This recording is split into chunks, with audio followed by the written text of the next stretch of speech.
Bonjour, on est dimanche dans Paris au mois de juillet, juste avant le départ en vacances. Et on aimerait savoir ce que les habitants et les promeneurs pensent d'Éric Zemmour. Donc on est venu en micro-trottoir, donc d'une forme assez différente de ce que vous avez l'habitude de voir sur la chaîne, c'est-à-dire les interviews.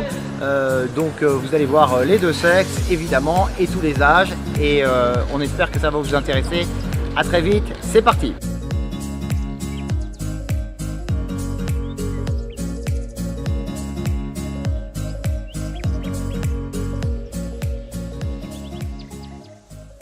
Ce que j'en pense, c'est que même si ça peut être un candidat favorable aux idées ici, je pense qu'Éric Zemmour n'est pas forcément un politicien, ça reste un philosophe.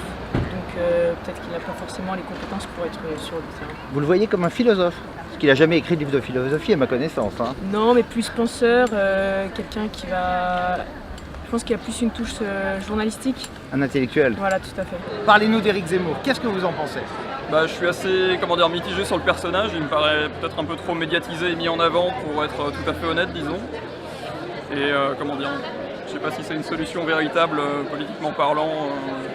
Disons que j'ai un peu de mal à croire que la solution viendra par les urnes dans la situation actuelle dans le pays où on vit. Qu'est-ce que vous pourriez nous dire de lui? Vous le voyez comment? Vous avez une image du personnage? Ouais, je regarde souvent ses émissions quand il parle avec Michel Onfray. Ils sont tous les deux un esprit très affûté et très intéressant, donc leurs émissions sont toujours très intéressantes.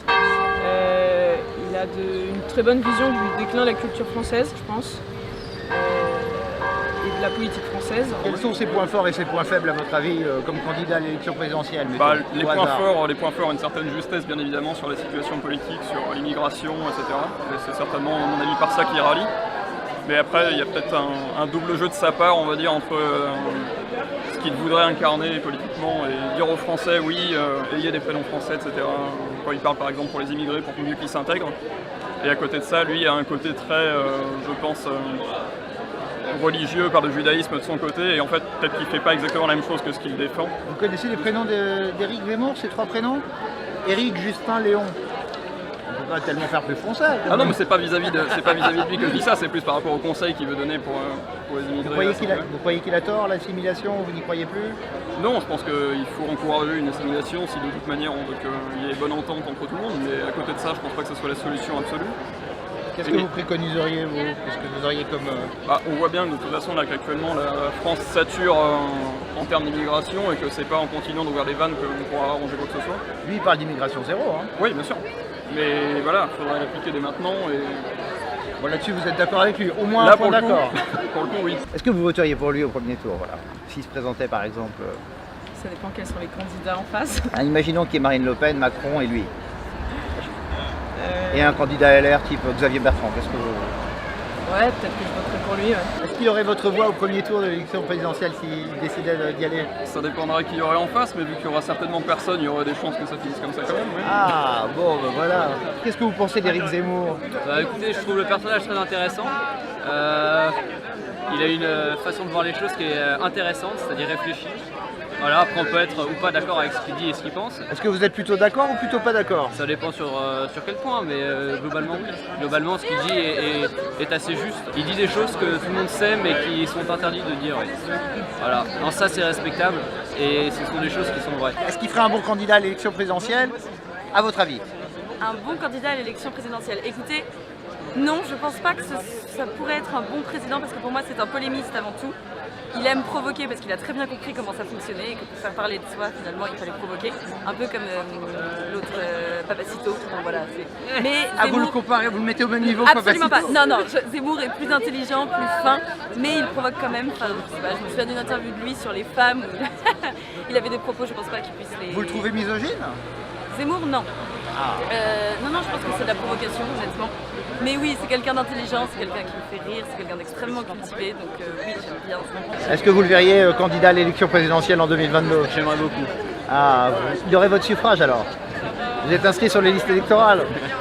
Je voterai pour lui, moi. Super. Vous l'aimez bien quand même, hein, vous disiez dire que vous l'aimez bien. Bien Zemmour. Si c'est ce que vous voulez me faire dire, oui, j'aime bien Zemmour. On ne veut rien vous faire dire, chère madame. Vous le regardez régulièrement à la télévision? Non, pas tant que ça, déjà parce que j'ai pas la télé. Et voilà, parce que je préfère lire finalement. Mais écoutez, j'aime bien quand. J'ai écouté l'homélie du père Attali.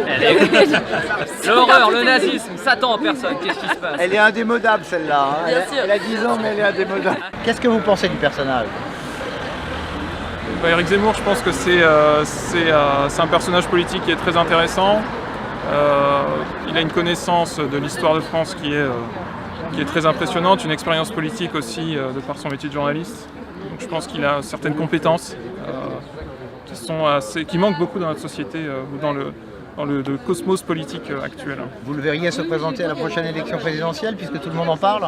Ouais, je le verrais bien se présenter. Je pense qu'il devrait y aller. Je sais qu'il est en train de rechercher une équipe de campagne d'ailleurs. Mais avec une campagne qui est bien menée, oui, je pense qu'il pourrait s'en sortir vu qu'il a des idées que défendent un bon nombre de Français, même si ils sont a priori pas susceptibles de le suivre. S'ils se mettent à l'écouter, je pense qu'ils pourraient être convaincus par ses idées. Quel est le point saillant à votre avis de son discours qui pourrait faire mouche auprès des Français? Ce qui vous intéresse le plus dans son discours, c'est quoi?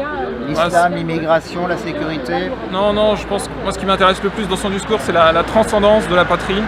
Je pense que c'est quelqu'un qui a une grande image de la France et c'est ce qui se perd aujourd'hui. La France périclite, l'idée de la France et l'amour de la France périclite. Et je pense qu'Éric Zemmour a un amour de la France, qui en plus n'est pas un Français de souche, qui est tout à fait appréciable. Il a en plus une certaine lucidité sur les questions de l'immigration, de l'islam, et un regard nouveau sur ces questions, parce que les partis traditionnels ont abandonné ces sujets-là, donc il a un regard qui est très important aujourd'hui. Il se qualifie souvent de Français de branche, par opposition à Français de souche. Oui, en effet, oui, avec une certaine humilité d'ailleurs, mais pour un Français de branche, il a très bien assimilé ce qu'est la France et son amour de la France est un modèle pour de nombreux Français. Est-ce que vous croyez au retour de l'assimilation, justement, ce modèle finalement traditionnel d'intégration des populations étrangères ou venues d'autres cultures? Je pense que un retour de l'assimilation, n'a jamais disparu. Il y a certaines personnes qui rejoignent ce pays par amour et qui s'assimilent parfaitement à sa culture, à son histoire. Maintenant, il faudrait que l'assimilation soit un phénomène plus large et que plus de personnes, évidemment, l'embrassent. Bon, en tout cas, il aurait votre suffrage s'il se présentait au premier tour. Vous voteriez pour lui? Il y a de fortes chances, oui. Très bien. On est ravis. Merci mille fois de nous avoir accordé du temps.